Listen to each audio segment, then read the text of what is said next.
आज कहानी शुरू होती है दक्षिण भारत के एक राज्य तमिलनाडु से। तमिलनाडु की राजधानी चेन्नई से करीब 30 किलोमीटर की दूरी पर एक जगह है तंबरम, और यहीं पे रहते थे 37 वर्षीय मेडिकल असिस्टेंट विनोद कुमार। दिन था 3 मार्च और साल था 2023। विनोद उस दिन छुट्टी पर थे। ये दिन भी एक नॉर्मल दिनों की तरह ही था। विनोद ने अपने दोस्तों और पड़ोसियों के साथ टाइम स्पेंड किया।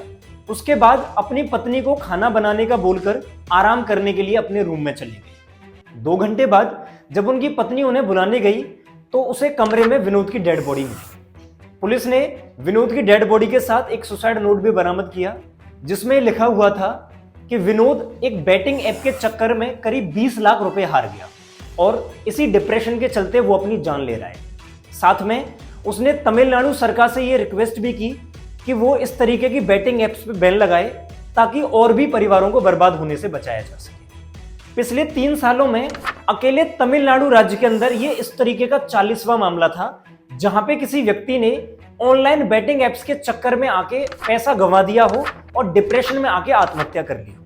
ये महामारी सिर्फ तमिलनाडु तक सीमित नहीं है, बल्कि देश के हर कोने में जहां पे भी इंटरनेट काम करता है वहां लोग ऑनलाइन जुए का शिकार हो रहे हैं, जहां लोगों को थोड़ा बहुत पैसा लगा के बहुत जल्दी करोड़पति बनने के सपने बेचे जा रहे हैं। और इस स्कैम में न केवल प्राइवेट कंपनियां बल्कि इंटरनेशनली फेम्ड स्पोर्ट्स पर्सन तक शामिल हैं। अब सवाल यह है कि इस तरीके की घटनाओं पे सरकार से लेकर सुप्रीम कोर्ट तक सब मौन क्यों है? क्यों इस तरीके का झूठा और भ्रामक प्रचार करने वाले इंटरनेशनल प्लेयर्स को कानून के दायरे में नहीं लाया जाता? और आखिर क्या वजह है कि सरकार इस तरीके की फैंटेसी एप्स पे पाबंदी नहीं लगाती? इन्हीं सारी चीजों को आज विस्तार में समझने की कोशिश करेंगे। नमस्कार, मेरा नाम है अमित और आप देखना शुरू कर चुके हैं दुनियादारी। हमारे देश में जुए का इतिहास बहुत पुराना है।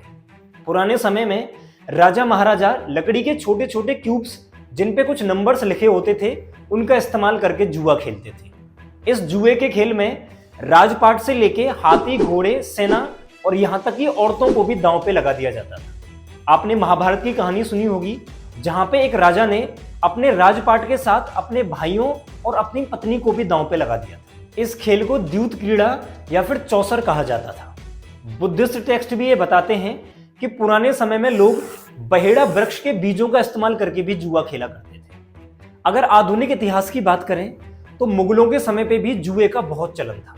उस समय मुर्गों की लड़ाई एक प्रमुख जुए का केंद्र हुआ करता था जहां लोग मुर्गों के ऊपर दांव लगाया करते थे। मुगलों के बाद हमारे देश में अंग्रेज आए और अपने साथ क्रिकेट भी लेके आए। बहुत कम समय में क्रिकेट हमारे देश में लोगों के बीच बहुत ज्यादा पॉपुलर हो गया और साथ में जुआरियों की भी पहली पसंद बन गया। हमारे देश में पहला क्रिकेट का मैच कलकत्ता और मद्रास के बीच खेला गया। क्रिकेट के मैचों पे भारी संख्या में लोग जुए का दांव लगाया करते थे। हमारे देश में जुए की इस बढ़ती हुई लत को देखकर 1867 में British government public gambling act 1867 लेके आई, जिसके अकॉर्डिंग पब्लिक प्लेस पर जुआ खेलना और यहां तक कि जुए खाने खोलने पर भी पाबंदी लगा दी गई। आजादी से पहले हमारे देश में पब्लिक गैम्बलिंग एक्ट 1867 था जो किसी भी प्रकार के जुए की घटना पर पाबंदी लगाता था। आजादी के बाद जब संविधान का निर्माण हुआ तो गैम्बलिंग को स्टेट लिस्ट में डाल दिया गया, यानी राज्य अपने हिसाब से यह तय कर सकते थे कि उन्हें जुए पर बैन लगाना है या नहीं। हालांकि हमारे देश में सिक्किम और गोवा केवल 2 ही राज्य ऐसे हैं जहां पे कसिनो मौजूद हैं, यानी वहां पे जाके आप जुआ खेल सकते हैं। इसके अलावा पूरे देश में किसी भी प्रकार के जुए पर पाबंदी है।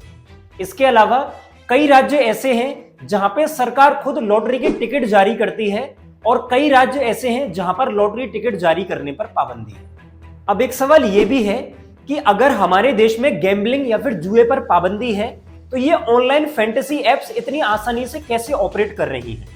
इसका कारण है हमारे ही संविधान का आर्टिकल नंबर 19 फर्स्ट, जिसमें यह कहा गया है ऐसा कोई भी गेम जिसको खेलने के लिए किसी स्किल या नॉलेज की आवश्यकता हो उस खेल को जुए की कैटेगरी में नहीं रखा जा सकता। और इसी आर्टिकल का फायदा उठाकर ये कंपनियां बहुत आराम से आज अपना बिजनेस चला रही हैं। इन्होंने खुद को इस तरीके से प्रेजेंट किया है कि यहां पर गेम खेलने के लिए आपको नॉलेज या स्किल्स होना बहुत आवश्यक है।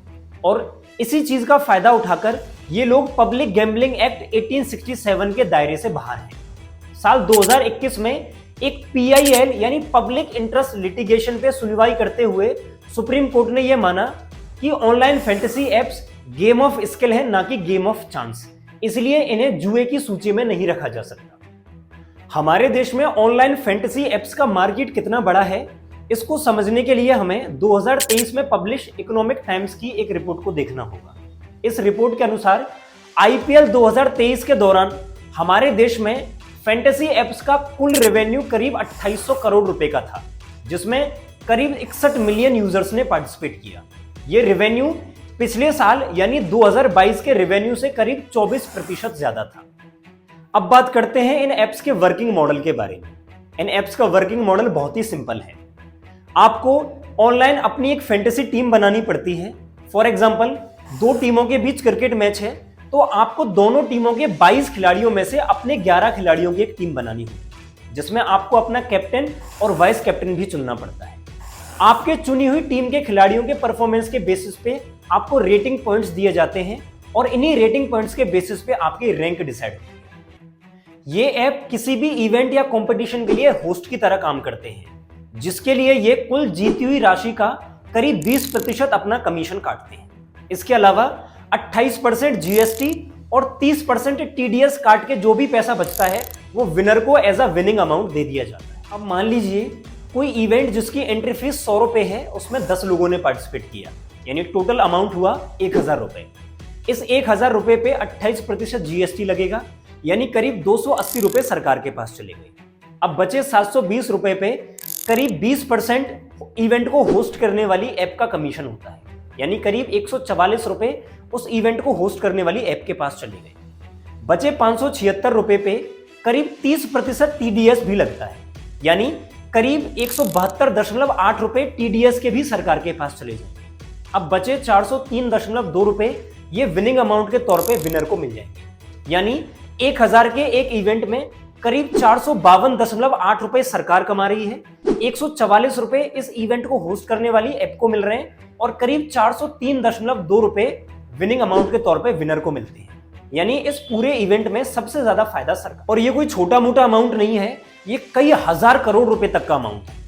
इसीलिए सरकार इन एप्स के रेगुलेशन को लेकर कोई ठोस कदम नहीं उठाती, क्योंकि इन एप्स में सबसे ज्यादा फायदा सरकार का ही है। हिंदुस्तान टाइम्स की एक रिपोर्ट बताती है कि इंडियन टीम के एक क्रिकेट मैच पे करीब $200 मिलियन यानी 1500 करोड़ रुपए से ज्यादा का सट्टा लगता है।